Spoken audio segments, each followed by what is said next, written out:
오늘은 사냥꾼 에서와 조용한 사람 야곱에 대해서 함께 말씀을 묵상하면서 은혜 받기를 소망합니다. 이제 9월 첫째 주 예배인데 오늘 온 가족 예배, 우리 주일학교 친구들하고 같이 예배 드리는데 이 내용을 잘 들어보고 무슨 내용인가 한번 생각을 해보고 우리 아까 찬송 부른 것처럼 생각하고 돌아보고 해서 이게 진짜 하나님 말씀이구나 라는 것을 또 알고 이해했으면 좋겠어요. 요즘 뉴스에 두 사람도 뉴스 들어봤나 모르겠다. 어떤 사람이 화난다고 해가지고 칼을 갖고 대낮에 길거리에서 막 이렇게 막 사람들 위협하고 다치게 하는 뉴스 들어보셨죠? 어떤 사람은 마약을 투입해가지고 이 몽롱한 환각 상태에서 운전하다가 길 가는 사람을 치워 죽이고 차를 부시고 자기는 내려서 길바닥에 누워가지고 하나하나 헛소리를 막 하다가 경찰에 와가지고 수사를 하고 차를 수색해 보니까 마약이 나온 거예요. 그 자리에서. 요즘 그런 뉴스가 되게 많이 나와요.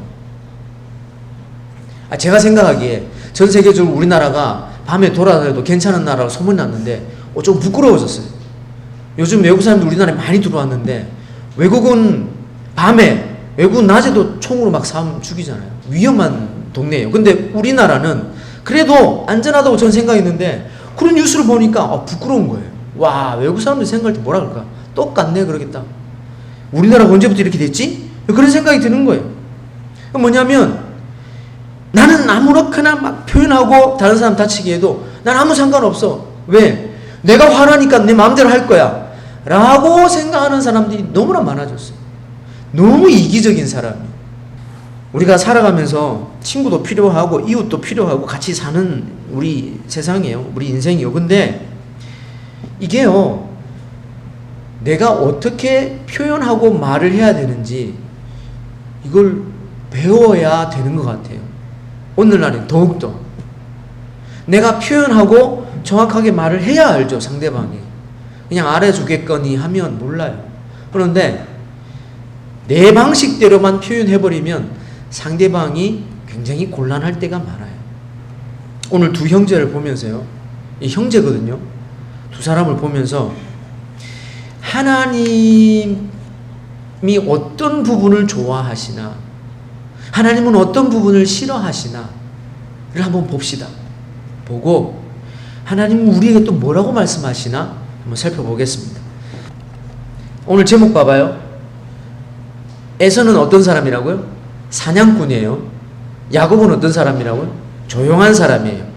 내성적이라고 얘기하는데 내성적인 그렇게 말할 수도 있겠지만 그냥 내성적인 게 아니고 그냥 조용한 사람이 아닌 것 같아요. 한번 봅시다. 우리가 성경에서 믿음의 계보라고 얘기할 때 이렇게 얘기해요. 앞에 계보를 한번 보세요. 그림을 한번 보세요. 믿음의 조상 아브라함이 있어요. 그 밑에 첫 아들이 이스마엘이에요. 그죠? 따지고 보면 이삭은 둘째예요. 그죠?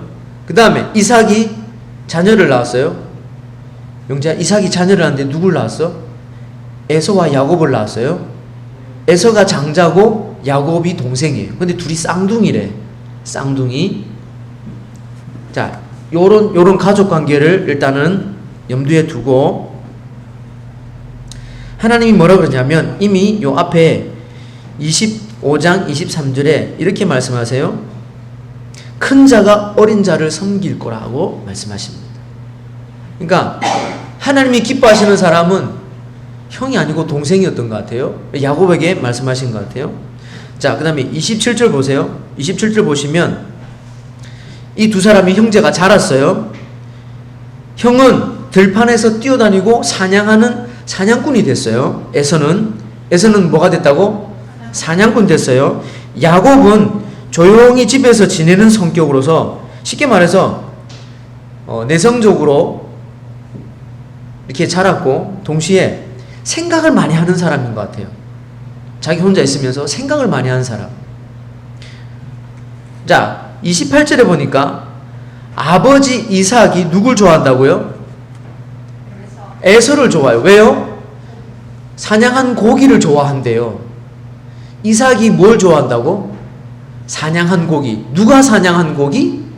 에서가 사냥. 그러니까 형 에서가 사냥한 고기를 좋아하고, 그 다음에 엄마 리브가는 누굴 좋아한다고요? 야곱을 좋아해요. 집에서 조용히 있는 야곱을 좋아하는데, 자, 어느 날 동생 야곱이 집에서 팥죽을 만들었대. 뭐 곧잘 하는가 봐요, 요리를. 집에서 조용히 지내니까 활달하게 밖에서 활동하는 것보다는 집에서 이렇게 요리를 하고 뭐 이렇게 조용히 책도 읽고 뭐 가축도 기르고 뭐 그런 거 좋아하는가 봐요. 죽을 만들었어요. 그때 마침 누가 오냐면 형 에서가 사냥하다가 집에 왔어요. 왔는데 너무 배가 고픈 거야. 그래가지고 동생을 보니까 동생이 팥죽을 만들어서 죽을 만들었어. 너무 맛있게 냄새가 나는 거야. 배가 고파 죽을 뻔하네. 내 배가 죽겠다. 야곱아, 내가 배가 죽겠다. 그거 좀 나한테 달라. 때마침 야곱이 생각을 했어요. 어떤 생각을 했냐? 형, 그러면 이 팥죽 한 그릇 하고 형의 장자의 명분하고 바꾸자. 옛날에는 아들을 엄청나게 귀하게 생각했어요. 왜냐하면 그냥 아들이어서가 아니고 이때는 칼하고 화살로 전쟁을 해야 되는 시대였어요. 옛날 영화 보면 칼싸움하고 활 쏘고 전쟁하잖아요. 아들은 거기 나가야 되는 거예요. 왜요? 우리 가족을 지켜야 되니까. 그러니까 아들한테 모든 권한을 줬어요. 장자한테는, 큰아들한테는 재산도 많이 주고 명예도 주고. 아들이 하는 거는 아버지가 명령해서 하는 거, 아버지가 하는 거하고 똑같은 거예요. 그러니까 장자의 명분은 그만큼 중요한 거였어요. 가족의 영광이고 아버지의 영광이고. 근데 에서는 그 영광을 너무 쉽게 생각한 것 같아요. 고작 그거 팥죽 한 그릇, 죽 한 그릇에 그럼 네가 형 해라 그러면서 낼름 죽을 받아 먹었어요. 와, 어떻게 보면 뭐 그럴 수 있겠다 싶지만, 근데 성경은 그렇게 얘기 안 해요. 이건 엄청나게 잘못한 거예요. 하나님이 부여하신 큰아들, 하나님이 부여하신 큰아들의 영광, 가족의 영광, 아버지의 영광, 이 장자라는 위치를 낼름 죽 한 그릇에 팔아버렸어요. 성경이 뭐라고 얘기하냐면 34절 마지막에 에서가 장자의 영분을 가볍게 여겼더라 이렇게 얘기해요. 그죠? 야곱이 형 장자를 내게 파시오 하는데 그냥 한 게 아니에요. 잘 보세요. 성경 잘 봐야 돼요. 여기 보면 뭐라고 얘기했냐면 33절 야곱이 형한테 뭐라 그래요? 뭐 하라 그래? 맹세하라. 이게 무슨 말인 것 같아요? 농담 아니란 얘기예요. 이건 진짜로, 이건 정말로 중요한 거래야. 형 정신 차리고 맹세해. 나한테 이거는 바꿀 수가 없는 거야. 그 말을 했음에도 불구하고 에서는 알았다 그리고 팔아버린 거예요. 자기 위치를 내려놔 버렸어요. 너가 형 해, 나 동생 할게. 그래 버린 거예요. 이게요, 그냥 우리가 가볍게 여겼다고 하지만 히브리서 말씀에는요 이렇게 말씀하고 있어요. 같이 읽어봅시다. 히브리서 12장 16절 시작. 음행하는 자와 혹 한 그릇 음식을 위하여 장자의 명분을 판 에서와 같이 망령된 자가 없도록 살피라. 여기서 망령된 이란 뜻이 뭘까? 이걸 살펴보니까 뭐라고 그러냐면 정말 무서운 단어예요. 하나님을 우습게 여긴다라는 뜻이 있거든요. 근데 여기에서 망령됐다는 건 신이 없다라는 뜻이에요. 하나님을 우습게 여긴다를 떠나서 그 넘어서 신이 없다라고까지 할 정도로 정말 망령된 자. 자기 입으로 신이 없다라고 얘기하면서 하나님이 자기의 주신 그 장자의 영광을 다 내려놓고 죽 한 그릇에 팔아버린 거예요. 그건 하나님을 우습게 여긴 거예요. 에서는요, 다시 말해서 하나님이 없다라고 생각을 했고, 다시 말하면 이건 하나님의 것, 이건 하나님이 내게 주신 영광, 이거하고 이거는 세상 것, 이거는 죄야, 이건 욕심이고 이거는 가볍게 여기면 안 돼 라는 이런 구별이 안 되는 사람이었어요. 따라서 에서는 믿음이 없는 사람이었어요. 심하게 말하면 에서는 하나님을 안 믿는 사람이었어요. 하나님을 믿는, 하나님 섬기는 부모님 이삭과 리브가 밑에 태어났지만, 쌍둥이로 태어났지만, 에서는 형이었지만 하나님을 믿는 믿음이 없고, 하나님 없는 것처럼 망령되게 하나님이 자기에게 주신 영광을 내려놓고 죽 한 그릇에 팔아버린 사람이었어요. 하나님 좋아하겠어요? 안 좋아하겠어요? 당연히 안 좋아하죠. 이 사건 한 번으로 끝나면 참 좋겠는데, 에서가 또 속임을 당합니다. 야곱이 두 번째 거짓말을 합니다. 자, 아까 읽은 27절로 넘어가 봅시다. 27장 38절로 넘어가서요. 이 배경은 그렇습니다. 어느 날 이제 이삭이 늙어서 더 이상 내가 기력이 없으니까 큰아들아 에서야, 네가 나가서 사냥해서 고기를 잡아서 나를 즐겁게 해라. 내가 너에게 축복해 줄게 라고 했어요. 이 얘기를, 이 대화를 엄마가 들었어요. 리브가가 들었어요. 리브가가 듣고 누구한테 얘기했냐면 야곱에게 얘기했어요. 야, 너가 아버지가 형한테 고기 먹고 축복해 줄란다. 너가 대신 고기를 내가 잡아서 해줄 테니까, 요리해 줄 테니까 너 아버지한테 가서 축복 받아 라고 얘기한 거예요. 야곱이 엄마하고 짝짝꿍 해가지고 아빠 이삭하고 형 에서를 속인 거예요. 야곱은 두 번째 거짓말을 한 거예요. 그래서 음식을 딱 드리고 에서냐? 네, 에서입니다. 아버지 축복해서. 목소리는 야곱 같은데 이게 털이 있는 거 보니까 에서구나. 축복해 줄게. 너는 하나님이 축복하시는 아들이고 내 영광이고 가문의 영광이란다. 너는 하나님의 은혜와 영광을 덧입어서 잘 될 것이다. 이러면서 만민이 너를 섬길 것이다. 이러면서 축복을 해줘 버렸어요. 그런 다음에 뒤에 에서가 이제 룰루랄라 열심히 사냥해가지고 고기를 잡아서 요리를 해서 딱 하고 아버지 축복해 주세요. 그러니까 너 누구냐? 나 에서한테 축복했는데 라니까 에서가 땅을 치고 통곡하면서 아버지 내가 에서라니까요. 나에게 좀 축복해 달라니까요. 나 이미 축복해 줬다. 그랬더니 38절에 소리를 높여 웁니다. 아버지여 축복이 끝났습니까? 내게도 축복해 주십시오 라고 하는 거예요. 자, 39절 같이 읽어봅시다. 39절 40절 시작. 그 아버지 이삭이 그에게 대답하여 이르되 내 주소는 땅의 기름짐에서 멀고 내리는 하늘 이슬에서 멀 것이며 너는 칼을 믿고 생활하겠고 내 아우를 섬길 것이며 네가 매임을 벗을 때에는 그 명 네 목에서 떨쳐버리리라 하였더라. 아멘. 와, 이게 축복이에요? 저주 같아요? 축복 아니에요. 이건 그냥 에서 너는 이렇게 살 거야 라고 얘기해 준 거예요. 땅의 기름짐에서 멀고 하늘 이슬에서도 멀고 너는 칼을 믿고 생활할 거야. 이 에서와 에서의 후손과 에돔 족속이 어떻게 했냐면 저기 요르단 페트라 쪽 그쪽에 돌산 지역이거든요. 거기에 성을 쌓고 지내면서 심심하면 이웃 부족한테 가가지고 도둑질해가지고 먹고 살고 맨날 칼싸움하고 도둑질하고 그러다가 결국에는 이 지구상에서 없어져 버렸어요. 에돔 족속은 소멸되었어요. 없어져 버렸어요. 이게 아버지 이삭이 그냥 하는 얘기 같지만 원래 에서가 어떤 사람인지 아셨던 거예요. 알았던 거예요. 이 이삭이. 그러니까 에서는요 하나님을 믿고 섬기는 사람이 아니었어요.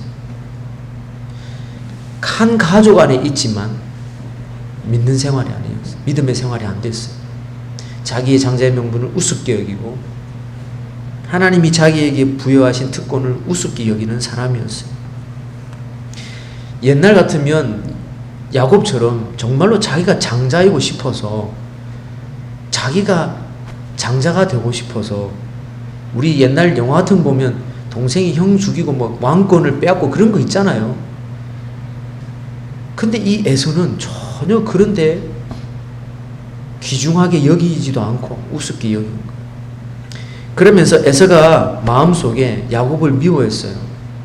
미워했는데, 자, 잘 보세요. 성경을 41절 뒷부분에 아버지를 곡할 때가 가까웠다. 이 뭐냐면 이제 아버지 돌아갔을 때가 됐으니까 그때 맞춰서 내가 에서가 야곱을 죽일 거라고 마음에 생각합니다. 자, 생각했어요. 에서가. 그랬는데 42절 보세요. 맏아들 에서의 이 말이 리브가에게 들렸어요. 그러면 에서가 속으로만 얘기했어요? 말을 했어요? 말을 한 게 아니고 떠벌리고 돌아다녔어요. 내가 저 자식 저거 내가 죽일 거야. 언젠가 내가 저거 죽일 건데 이제 아버지가 돌아가실 때 했으니까 내가 그때를 맞춰서 내가 죽일 거야. 그게 엄마한테 들린 거예요. 에서는 자기의 욕심대로 사는 사람인 것도 같아요. 또 자기가 동생을 죽이려고 하는 그 마음을 계획만 한 게 아니고 다른 사람들에게 말하고 다니는 사람이었어요. 자, 그래서 이제 엄마 리브가가 야곱한테 불러서 아버지 이삭하고 얘기해서 바단 아람의 외삼촌 라반의 집에 보내게 됩니다. 하나님을 믿었는지 믿지 않았는지 모르겠지만 본문의 상황으로서는 안 믿은 것 같아요. 그리고 부모님 마음에도 근심이 들게 하는 그런 아들이었어요. 야곱은 뭐 잘했냐? 야곱 잘한 거 없어요. 야곱은 2번이나 거짓말하고 죽을 뻔했어요. 결국은 도망갔죠. 여기서 차이가 발생합니다. 요걸 잘 봐야 돼요. 에서는요, 하나님 앞에 돌아와서 하나님을 잘 섬겼다는 게 없어요. 그죠? 근데 야곱도 하나님 앞에 돌아와서 회개하고 잘 섬겼다라는 말은 없지만 야곱이 도망갈 때에 하나님이 만나 주셨는데 그때에 이 야곱은 알아차렸습니다. 아하, 이거는 하나님이 살아계신 거다. 내가 거짓말하고 도망가는 중이지만 와, 이거 내가 제대로 잘 살아야 되겠다. 하나님 진짜 살아계시네 라고 2번이나 하나님을 만나게 됩니다. 2번이나. 그리고 2번째는 천사와 씨름하는데 이 천사가 야곱을 이길 수 없으니까 야곱의 이 엉덩이 뼈를 쳐서 부러뜨려 버렸어요. 그래서 야곱은 그때부터 평생을 쩔뚝쩔뚝 절고 다니는 사람이 되었어요. 자기가 평생을 쩔뚝쩔뚝 절면서 뭐 생각하겠어요? 거짓말하고 욕심 부리면 이렇게 된다는 거 자기가 알 거 아니에요. 그죠? 순종하는 사람들. 같이 합시다. 순종하는 사람 되자. 이게 굉장히 중요합니다. 오늘 키워드입니다. 순종이라는 단어가 오늘 핵심입니다. 야곱은요, 그때부터 하나님께 순종하는 사람이 됩니다. 물론 자기의 생각대로 살 때가 있었어요. 그러나 야곱은 그래도 하나님이 만나 주실 때 순종했어요. 그때만큼은 순종했어요. 그게 중요합니다. 같이 합시다. 하나님이 내게 말씀하실 때 순종하자. 네. 에서는 순종 안 했어요. 그냥 자기 마음대로 살고 부모의 근심이 되어버렸어요. 이게 어떻게 되냐면 가인과 아벨처럼 살인사건이 일어날 뻔했어요. 형제간에. 그러지 않아요? 맞죠? 가인과 아벨 서로가 형제지만 형이 동생을 죽여버렸어요. 지금 여기도 에서와 야곱도 그렇게 될 뻔했어요. 그런데 하나님이 살려주신 거예요. 물론 리브가와 이삭이 야곱을 보내서 야곱이 도망갔지만 그 속에 하나님의 섭리가 있는 거예요. 도망가면서 하나님 2번 만났죠. 라반 삼촌 집에서 돌아올 때는 건 20년 동안의 시간이 있었습니다. 긴 시간이에요. 돌아올 때는요, 부자가 되어서 돌아옵니다. 돌아오는데 그냥 돌아올 수 있겠어요? 형이 자기를 죽이려고 했는데. 아니나 다를까 저 멀리 보니까 형이 남자들 400명을 거느리고 오는 거예요. 자, 생각해 봅시다. 형 혼자 오는 게 아니고 400명을 거느리고 온다. 그러면 나를 축복하러 오겠어요? 죽이려고 오겠어요?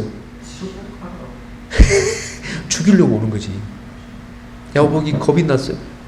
겁이 나면서 형 만나러 가는데 가족들은 저 뒤에 두고 야곱이 몇 번이나 일어나서 절하고 또 엎드려서 절하고 걸어가고 또 일어나서 절하고. 왜? 살려달라는 표시예요. 살려달라고. 그런데 형이 죽였겠어요? 안 죽였겠어요? 네, 안 죽였겠으니까 이 말을 하겠죠. 안 죽였. 서로 어두안고 얼싸안고 부둥켜 안고 울고 반갑게 제외해서가 야곱을 용서하고 같이 가자. 우리 같이 행복하게 살자. 라고 하면서 내가 길잡이가 될게. 너 나 따라와. 그렇게 하는 거예요. 모든 과정을 얘기하기는 다 긴 얘기라 다 말씀드리기 어렵고, 오늘 포인트는 형 에서와 동생 야곱의 차이점이에요. 자, 봅시다. 앞에 보세요. 사냥꾼 에서는 이렇게 세 가지 특징이 있어요. 아까 얘기했습니다. 요약해보면 하나님이 주신 장자의 이 영광, 이 신분을 하찮게 여긴 거예요. 망령됐다 그랬어요. 망령된 거는 하나님이 없는 것처럼 그렇게 생각을 했다고 표현한 단어가 망령됐다는 거예요. 그 다음 야곱을 죽이려고 계획하고 소문까지 냈어요. 말조심하지 않는 불같은 성격이었던 것 같아요. 반대로 자, 조용한 사람 야곱 보세요. 거짓말로 속이는 사람이에요. 하나님 속였죠. 형 속였죠. 부모님 속였죠. 속이는 사람이에요. 형의 축복까지 빼앗는 욕심쟁이에요. 욕심쟁이. 그런데 말씀드렸듯이 하나님이 만나 주실 때 순종하고 회개한 사람이에요. 이게 중요한 거예요. 이게 중요한 거예요. 우리가 신앙생활 하는데 내 신앙이 자라가려면 말씀에 순종하는 경험, 이게 필요한 것입니다. 그래야, 자, 생각해 봅시다. 왜 순종하는 게 필요할까요? 자, 아무나 말씀해 보십시오. 내가 하나님 말씀에 순종해야 된다. 알죠? 근데 왜 순종해야 돼요? 하나님 말씀이니까. 네, 맞습니다. 근데 그거 말고 좀 더 실질적인 이유가 뭘까요? 내게 유익이 있으니까. 어떤 유익이 있어서 그래요? 좋은 결과를 얻지 않아요? 좋은 결과. 그렇죠. 자, 이렇게 생각하면 됩니다. 왜 우리가 하나님 말씀에 순종해야 되냐? 같이 합시다. 하나님 말씀에 순종하면 내 욕심을 꺾을 수 있다. 요거예요. 내 욕심과 내 고집을 꺾을 수 있는 거는 부모도 아니고 하나님 말씀이에요. 자, 이게 반복되고 경험되면 될수록 하나님 앞에 자라가는 믿음이 되는 거예요. 내 신앙과 내 믿음은 왜 자라지 않냐? 지 고집 때문에 그래요. 야곱이 하나님이 야곱을 만나주지 않으셨다면 야곱은 그냥 그대로 끝까지 고집적인 거짓말쟁이로 사는 거예요. 그런데 하나님이 만나주셔서 이 고집이 꺾인 거예요. 거짓말하고 속이고 빼앗고 이런 습성을 가진 조용한 사람이라고요. 얼마나 머릿속에서 잔머리를 굴리겠어요. 저거 어떻게 빼앗지? 저거 팥죽 한 그릇으로 형의 장자의 명분을 빼앗을 수 있겠네. 이게 얼마나 머리가 좋아서 이게 돌아가겠어요. 평생을 그렇게 살던 사람이 될 수도 있는 건데, 근데 하나님이 만나주셔서 그런 사람이 안 되고 하나님의 약속을 받은 믿음의 족장이 된 거예요. 이게 중요한 거예요. 다시 반복합니다. 왜 하나님 말씀에 순종해야 되냐? 내 고집을 꺾고 내 생각을 내려놓는 연습을 많이 해서 내 신앙이 자라가기 때문에 그렇습니다. 나도 믿음이 좀 자라가고 싶다. 요즘 우리 청년들, 어른들 그런 말들을 많이 해요. 이 신앙에서 좀 벗어나서 내 믿음도 좀 자라가고 싶다. 그러면 하나님 말씀에 순종하는 연습을 많이 하십시오. 그러면 자라갑니다. 매너리즘에 빠진다, 진부하고 내 신앙은 여기서 끝나나, 그렇게 생각할 게 아니라 오늘 말씀을 생각하십시오. 내 고집, 내 욕심을 꺾는 연습, 말씀에 순종하는 연습이 되면 될수록 그렇게 될 수 있습니다. 자, 생각해 봅시다. 그리스도인, 성도, 이런 사람은 어떤 사람이냐? 첫 번째로는 말씀에 순종하는 사람이에요. 그리고 하나님의 마음을 가진 사람이에요. 같이 합시다. 성도는 말씀에 순종하는 사람이다. 성도는 하나님의 마음을 가진 사람이다. 네. 하나님 기뻐하신 게 뭔가? 그거 생각하는 거예요.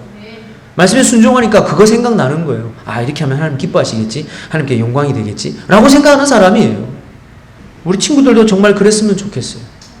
어릴 때부터 신앙훈련을 받고 말씀을 잘 배워서 하나님 앞에 순종하는 사람 되어서 하나님이 말씀하실 때 야곱처럼 네, 알겠습니다. 순종하는 사람. 하나님 만나고 싶어서 응답을 받고 싶어서 끝까지 그 천사를 붙잡고 놓지 않는 그 간절함. 그런 사람이 됐으면 좋겠습니다.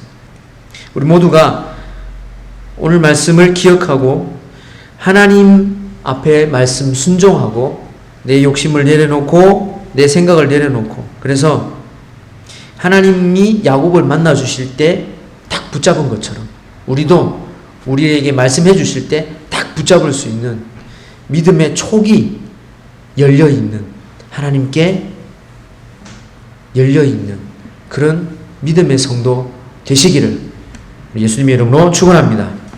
아멘.